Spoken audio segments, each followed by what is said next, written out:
मौसम सर्द था, राजनीतिक पारा चरम पर, और हो भी क्यों ना, राहुल गांधी ने तमाम राजनीतिक समीकरणों को धत्ता बताते हुए तय किया कि वो अटल बिहारी वाजपेयी की समाधि पर जाएंगे, जिसकी तस्वीरें भी सामने आई। कड़ाके की ठंड में राहुल गांधी सफेद टी शर्ट में नंगे पैर अटल जी की समाधि की परिक्रमा करते दिखे। लेकिन इस परिक्रमा के साथ ही वो तस्वीर भी ताज़ा हो गई जब उनके खुद के नेता नरसिम्हा राव का शव कांग्रेस पार्टी के मुख्यालय के बाहर रखा रहा, लेकिन किसी ने भी गेट नहीं खोला। इसके बाद उनके शव के साथ क्या हुआ वो जानना भी जरूरी है। पूरी कहानी सुनिए। साल 1991 में जब सफेद धोती और गोल्डन सिल्क कुर्ता पहने नरसिम्हा राव ने प्रधानमंत्री पद की शपथ ली तो लोगों को उनसे काफ़ी उम्मीदें थीं। उनके कार्यकाल में ऐसा हुआ भी। हालांकि राजधानी के सियासी गलियारों में अपनी धमक जमाने वाले नरसिम्हा राव को निधन के बाद यहां अंतिम संस्कार तक नहीं मिला। तमाम सियासत के बाद उनके शव को अंतिम संस्कार के लिए हैदराबाद ले जाया गया। विनय सीतापति ने अपनी किताब द हाफ लॉयन में नरसिम्हा राव के निधन के बाद के किस्से का जिक्र किया है और विस्तार से बताया है। 23 दिसंबर 2004 नरसिम्हा राव ने 11 बजे एम्स में आखिरी सांस ली। तत्कालीन गृह मंत्री शिवराज पाटिल ने राव के छोटे बेटे प्रभाकर को सुझाव दिया कि अंतिम संस्कार हैदराबाद में किया जाए। नरसिम्हा राव का शव उनके निवास स्थान 9 मोतीलाल नेहरू मार्ग पर लाया गया।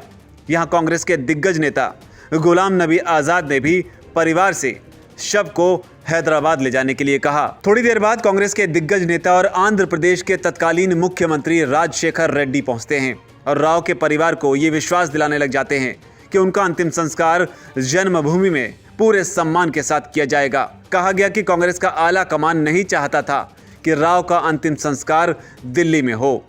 घंटों सियासत के बाद आखिरकार परिवार अपना फैसला बदलता है और तय होता है कि नरसिम्हा राव का अंतिम संस्कार दिल्ली में नहीं, हैदराबाद में होगा। अगले दिन 24 दिसंबर को शव एयरपोर्ट के लिए निकलता है। बीच में वो ऑफिस आता है जहां से नरसिम्हा राव के सीएम और पीएम बनने का रास्ता साफ हुआ था। ये था कांग्रेस का मुख्यालय।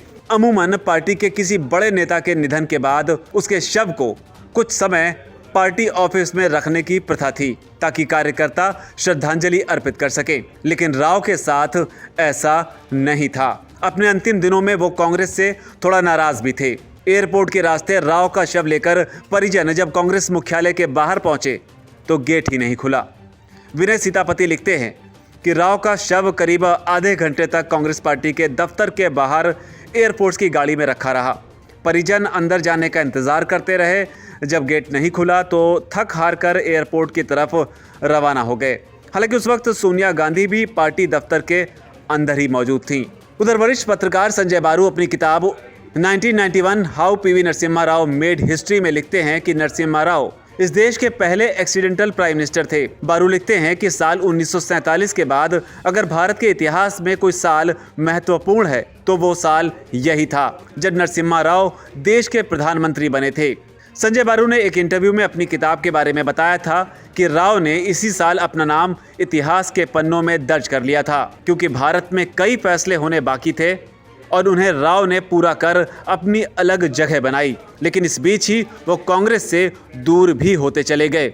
साल 1986 में देश के प्रधानमंत्री की कुर्सी पर राजीव गांधी थे और वो हर बड़े फैसले पार्टी नेताओं की मर्जी से ही लेना पसंद करते थे।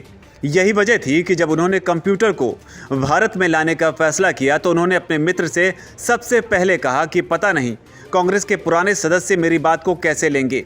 इस बात का जिक्र बीबीसी की एक रिपोर्ट में भी किया गया है। उस दौरान देश के रक्षा मंत्री नरसिम्हा राव थे। नरसिम्हा राव के बेटे प्रभाकर भी उस दौरान कंप्यूटर से जुड़ा सामान बनाने की कंपनी स्थापित करने का फैसला कर चुके थे। नरसिम्हा राव ने अपने बेटे से फोन पर बात की और अपने बेटे से कंप्यूटर का सैंपल दिल्ली मंगा लिया। सैंपल दिल्ली आया और एक व्यक्ति को उन्हें कंप्यूटर सिखाने की जिम्मेदारी दी गई। नरसिम्हा राव शुरू से ही टेक्नोलॉजी में रुचि रखते थे और उन्होंने इसे सीखने के लिए पूरी मेहनत भी की। करीब 6 महीने तक रात दिन वो इसमें जुटे रहे और आखिरकार कंप्यूटर सीख कर ही दम लिया। उन्होंने न सिर्फ कंप्यूटर चलाना सीखा बल्कि कोडिंग तक भी सीख डाली। बाद में फिर राजीव गांधी और नरसिम्हा राव के कारण ही भारत में कंप्यूटर आयात का रास्ता साफ हो सका।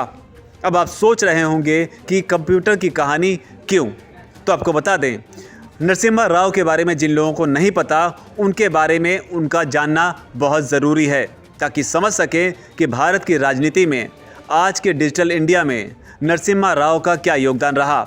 और ऐसे वक्त में कांग्रेस पार्टी, यानी कि जब राहुल गांधी अटल बिहारी वाजपेयी की समाधि स्थल पर उसकी परिक्रमा करते हैं, तो यहाँ जानना ज़रूरी हो जाता है कि नरसिम्हा राव के साथ कांग्रेस पार्टी का व्यवहार कैसा रहा, कि किस तरीके से जब नरसिम्हा राव का शव कांग्रेस पार्टी के मुख्यालय के बाहर रखा रहा तो दरबार का दरवाजा भी नहीं खुला। वीके न्यूज़, राष्ट्र के नाम।